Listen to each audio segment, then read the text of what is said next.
30 ноябрьдан 2 декабрьга тере Чебоксары города олыңы күресші ипчелер арызында Россия кубогы ирткен. Бу асық марыға күресшілер тексе телекейдан келчелер. Иди Пюльпер Белоруссияның паза Монголияның біріктірілген командалары аланар. Хазнаның тізін Чебіргі Пис регионының ең күшті күресшілері чылысқанар. Прай 117 спортсмен араласқан. Кубок прай имеде сонда декабрь дейтілші. Бұл прай оценканың цілі бір жылдың оценкасы болчу. Ана рамында прай определяется состав сборной кем кіші қайдығы номердің анары. И біз чемпионата России жүзінде болған. Ам пастағы орын. И финалда тоже арғап тұқын Соколова найдынан қады.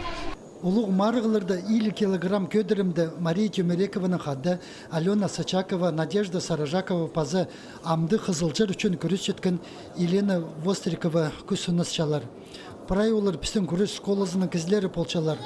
Аныңар 2-ші кругта Мария 2 пірлі саның ерт болған. Че финалда Новгород облысына келген Надежда Соколованы ұтып алған.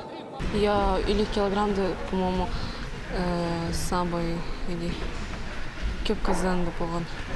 Онда біздің Чебіргі 6, алай Чебіргі 4 қызып болған. И прайзы мағатылар. Мария Тюмерековаға пу иркін жыл уға танығылық болча.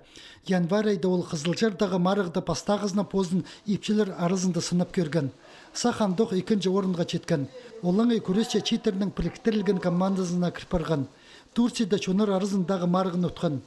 Чехословакияда ирткен телеке маринда араласқан. Чылны дізің Россия кубогын ұтып тосча. Прай пучидігілер келер чылғалы темнен сполчалар. 2019 жылды Токиода иртер Олимпиадаға талығылар пасталарлар. Аныңар Марияға прай тоқыс. Алнымды саналча.